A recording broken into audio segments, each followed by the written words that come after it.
Για το άλλο θέμα που θέλω να ενημερώσω είναι διότι διάβασα σε διάφορα blog και μάλιστα μου έκανε εντύπωση, βέβαια παρά το γεγονός ότι εγώ είχα κάνει μια επίσκεψη στην Αθήνα, για το θέμα του υπόθεση επέκταση διαδρόμου του αεροδρομίου Νάξου.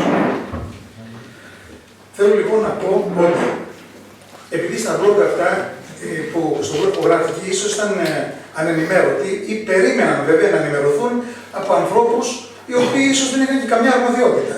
Καμία σχέση δεν έχει αερολέσχη με την υπηρεσία πολιτικής αεροπορίας.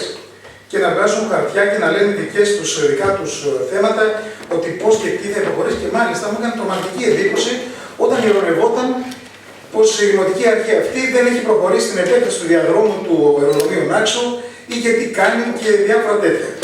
Σε αυτό βέβαια έχω να πω το εξής, ότι όπως γνωρίζετε όλοι, η υπόθεση της επέκτασης του διαδρόμου, του αεροδιαδρόμου του αεροδρομίου της Νάξου ήταν μια υπόθεση καθαρά αυτής της δημοτικής αρχής, η οποία ήταν και στην προηγούμενη περίοδο.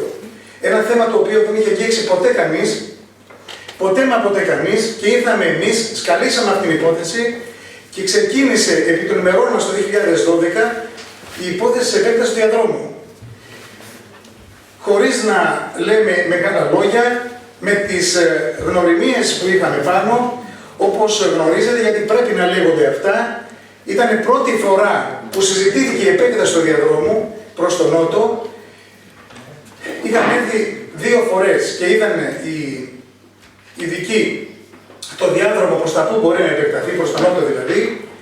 Εμείς αναλάβαμε ως Δημοτικό Συμβούλιο και εγκρίναμε και κάναμε μελέτη, την μελέτη για τη μέτρηση όλου του χώρου που πρόκειται να παρατηρηθεί και να πάει πίσω στο διάδρομος, την τοπογραφική δηλαδή. Κατόπιν η Υπηρεσία Πολιτικής Αεροπορίας, κατόπιν επαφών που είχαμε,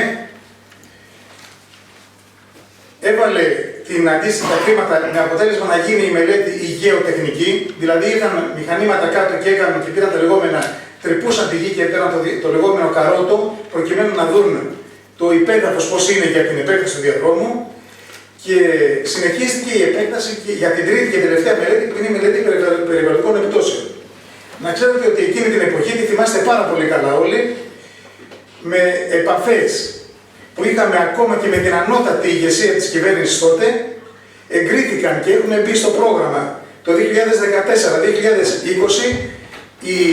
ο αεροδιάδρομος της Νάξου στο πρόγραμμα το ευρωπαϊκό με κονδύλι των 5 εκατομμυρίων. Και είμαστε σήμερα σε αυτό το κονδύλι.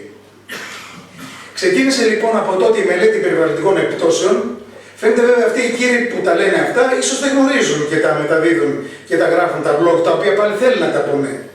Λοιπόν, η μελέτη περιβαλλοντικών επιπτώσεων είναι ένα πολύ χρονοβόρο θέμα.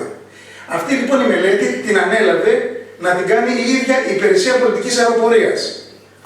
Προημερό λοιπόν, που βρέθηκα στην Αθήνα, γιατί να ξέρετε ότι κάθε φορά που πάω στην Αθήνα, περνάω από όλες αυτές τις υπηρεσίες, επισκέφθηκα την ΕΠΑ, στην οποία έχω να σας πω και τα ευχάριστα γεγονότα, παρόλο που τα είπα και στην κυρία Μπράουν στο σταθμό, ότι η μελέτη πλέον, αφού πέρασε από 40 κύματα, εγκρίθηκε, μάλλον τελείως εγκρίθηκε από το τελευταίο πρόβλημα που υπήρχε, και η μελέτη ολοκληρώνεται σε 1 μήνα, παραδίδεται πλέον από την Υπηρεσία Πολιτικής Αεροπορίας, παραδίδεται στο ΙΠΚ. Δηλαδή από την Υπηρεσία Πολιτικής Αεροπορίας η μελέτη τελείωσε, σε 1 μήνα θα φύγει από εκεί, πηγαίνει στο ΙΠΚ, προκειμένου εκεί να σταματήσει, δεν ξέρω πώς θα κάτσει, 1 μήνα, 1 χρόνο, δεν ξέρω πώς θα κάτσει, με αποτέλεσμα να τελειώσει από εκεί και είναι πλέον έτοιμη και η τελευταία μελέτη, με έτοιμο πλέον το φάκελο όλου του έργου που ονομάζεται επέκταση διαδρόμου. Και να σας πληροφορήσω ότι τα 900 μέτρα που έχουμε σήμερα θα γίνουν τα 900 μέτρα στα οποία έχει δικαίωμα να κατεβαίνει αεροπλάνο 30 διάρκειες σήμερα, θα γίνουν 1200 χρήσιμος διάδρομος, όπερ σημαίνει ότι θα κατεβαίνει 78 αεροπλάνο, καθώς επίσης και τσάρτερ, και θα υπάρχουν 150 μέτρα δεξιά και 150 μέτρα αριστερά διάδρομος προσθετικός προστατευόμενος. Δηλαδή, θα είναι συνολικά 1500 μέτρα με 1200 χρήσιμο διάδρομο. Αυτό λοιπόν θέλω να πω ότι βρισκόμαστε σε αυτή την κατάσταση και αυτά να ακούν οι διάφοροι οι οποίοι θέλουν να περάσουν άλλα μηνύματα. Αυτή η υπόθεση της επέκτασης του διαδρόμου του αεροδρομίου Νάξου ξεκίνησε από εμάς και θα ολοκληρωθεί από εμάς. Είναι ένα προσωπικό μας στοίχημα.